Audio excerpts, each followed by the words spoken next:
Salut tout le monde, c'est Spidey, j'espère que vous allez tous très bien. On se retrouve aujourd'hui les amis, je vais faire une petite pause concernant la SDCC. On a fait déjà 2 vidéos, on en refera d'autres, je vais vous proposer des théories. Mais là, mon cerveau a été totalement mindfuck et j'ai besoin de faire une petite pause sur la SDCC. C'est pour ça qu'aujourd'hui, on reviendra plus tard sur la SDCC, mais aujourd'hui, on parle de Deadpool et Wolverine. Vous le savez, le film est déjà sorti il y a quasiment une semaine, oui, déjà. Et aujourd'hui, eh bien, une question se pose concernant le film. Est-ce que Deadpool et Wolverine va subir le même sort que Spider-Man No Way Home? On va donc répondre à cette question dans cette vidéo. J'attends également vos avis en commentaire, ça m'intéresse énormément parce que c'est une question qui se pose beaucoup. Est-ce qu'au final, c'est pas un pétard mouillé et que dans quelques semaines on va se dire bah le film est pas si ouf que ça?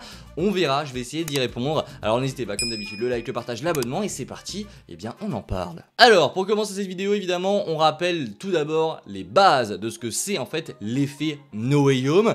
En décembre 2021, vous le savez, Spider-Man No Way Home sort au cinéma. C'est tout simplement une hype titanesque que l'on retrouve du côté de chez Marvel Studios. C'est la première fois depuis Avengers Endgame qu'ils arrivent à vraiment rassembler depuis du coup Endgame, rassembler autant de fans dans une salle de cinéma. Le film est un carton monumental et à la sortie de chaque cinéma, on entend la même chose, c'est le meilleur film Spider-Man, c'est un film qui est quasiment égal à Endgame, bref, c'est un chef-d'œuvre. Bref, c'était complètement dingue, c'était une espèce d'explosion de hype à la sortie du film qui était juste incroyable, on était tous heureux à ce moment-là, mais bah voilà, l'effet No Way Home c'est ça, puisque quelques semaines plus tard, quand les gens ont pris du recul, quand on a été revoir le film, eh bien les gens se sont rendus compte qu'en fait, eh bien Spider-Man No Way Home, avant d'avoir un fanservice qui est complètement ouf et qui nous donne de la nostalgie de malade, eh bien c'est surtout un film qui est très mal écrit, avec des personnages qui sont très mal développés et avec des visuels très peu iconiques. Au final, c'est un film qui est, comme on pourrait le dire, très yes man, puisqu'il est réalisé par Jon Watts qui a dû suivre ce cahier des charges, donc des Sinister Six, des 3 Spider-Man. Il a construit son film autour de ça, et au final, ça nous offre un développement à part. En fait, si tu enlèves le fanservice, le film est totalement naze, et c'est ça qu'on reproche en premier à No Way Home. Il y a une espèce de descente de hype, où le film est passé des gens qui disaient que voilà, c'était le meilleur film Spider-Man, que c'était un film égal à Endgame, à un film très moyen du MCU au final, et aujourd'hui c'est ce qui se passe.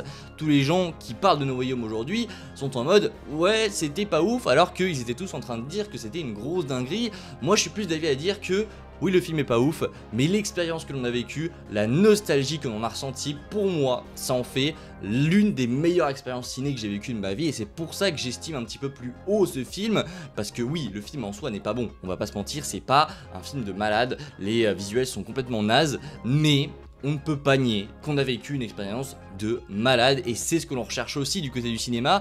Voilà, c'est ce que je pense concernant No Way Home, c'est tout ce que j'avais à vous dire. Maintenant, Deadpool et Wolverine, évidemment, c'est un film qui traite du multivers, c'est un film qui utilise le fanservice, c'est le 3e, on a vu No Way Home, Doctor Strange 2, et maintenant Deadpool et Wolverine. Doctor Strange 2, il n'a pas subi le même effet que No Way Home, les gens ont été plutôt déçus du fanservice, mais le film avait vraiment une histoire, le film racontait quelque chose, c'était pas forcément hyper bien utilisé, mais je veux dire que voilà, le film ne tournait pas uniquement autour de ça. Et Deadpool et Wolverine, eh bien je vais répondre à cette question, est-ce qu'il va subir l'effet No Way Home? Selon moi, non. Pourquoi? Tout simplement parce que c'est un film qui a été construit, c'est un film qui développe ses personnages, en fait c'est un film avant d'être du fanservice, et c'est là qu'on a une différence entre Deadpool et Wolverine et Spider-Man No Way Home. Et d'ailleurs je peux dire Doctor Strange 2 aussi, Doctor Strange 2 c'est dans le même panier que Deadpool et Wolverine. Je pense qu'il ne faut pas avoir peur de ce côté là. En fait, Spider-Man No Way Home, pour vous faire vraiment un dessin, le film a été construit sur un papier. Imaginez que voilà, ils se sont tous réunis dans une salle et qu'ils se sont dit bon, qu'est-ce qu'on fait, sachant que on veut faire du fanservice. Et bien ils se sont dit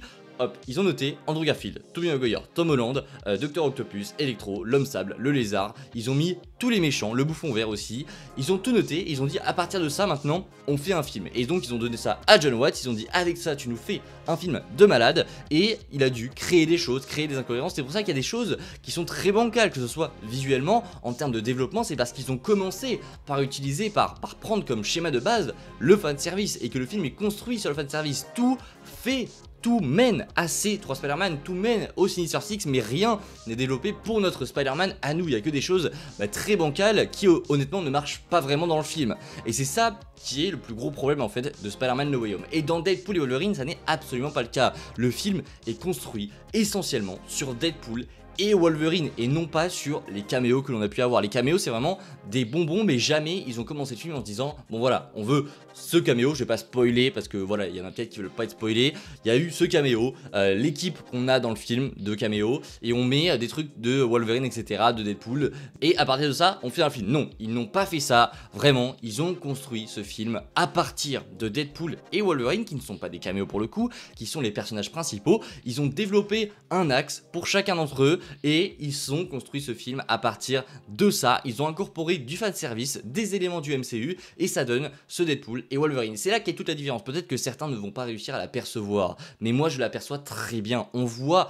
vraiment cette différence flagrante entre du fanservice qui est utilisé pour simplement être des bonbons pour les fans mais qui n'apporte rien, et qu'au final dans quelques semaines tu diras bah ouais mais c'était pas ouf, et un bon film, parce que en fait Spider-Man No Way Home, si tu retires le fanservice, on va pas se mentir, le film est naze. Mais par contre Deadpool et Wolverine, si tu retires le fanservice, bah je suis désolé mais les deux personnages principaux sont hyper intéressants. Ils s'enlèvent le fanservice, le film est toujours quasiment aussi bien. Alors oui, tu ressentiras pas peut-être les mêmes émotions que tu as ressenties sans ce fanservice, enfin avec ce fanservice plutôt, mais tout de même, ça en reste un bon film sans le fanservice, et c'est là que la différence se joue avec Spider-Man No Way Home. Voilà, c'était mon avis. Je pense que non, on n'aura pas d'effet No Way Home pour Deadpool et Wolverine, tout simplement parce que, avant d'être du fanservice, le film est bon en lui-même avec Deadpool et Wolverine. C'est un film qui a été fait avec le cœur. Ne me dites pas que No Way Home a été fait avec le cœur, c'est simplement du fanservice pur et gratuit, et vraiment pour faire de la thune, ça se voit. Mais là, c'est vraiment une lettre d'amour aux X-Men, une lettre d'amour à la Fox, et c'est un film qui est là pour dire adieu à cette franchise, et surtout pour raconter une histoire entre Deadpool et Wolverine principalement. Et c'est là que la différence se joue. Attention, je ne crache pas du tout sur Spider-Man No Way Home, comme je vous l'ai dit, j'ai vécu une expérience de dingue, et en fait je suis toujours un défenseur de ce film en disant que oui il y a des choses qui vont pas, mais je passe toujours un agréable moment devant, et voilà, c'est pas une purge non plus.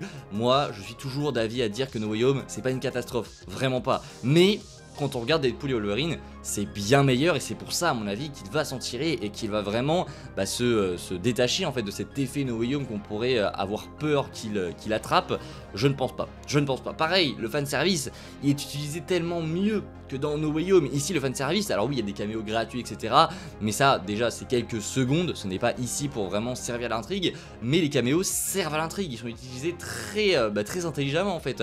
On les voit et ils servent à l'intrigue, ils sont vraiment incorporés, c'est pas du fanservice qui arrive comme ça en un claquement de doigts où tu les vois, tu sais pas trop d'où ils sortent. Non, c'est intelligent, c'est mis, c'est amené, et surtout ils servent à l'intrigue, ils sont développés, ils sont pas simplement là pour se dire oh regardez c'est lui. Non, vraiment ils ont quelque chose à faire dans ce film, et c'est ça qui est très intéressant je trouve. Voilà, j'espère que la vidéo vous a plu, si c'est le cas vous connaissez le petit like, le partage, l'abonnement, on se retrouve très vite comme d'habitude demain 17 h pour une nouvelle vidéo. J'attends vos avis en commentaire, ça m'intéresse. Allez, prenez soin de vous, c'est le plus important. Ciao tout le monde.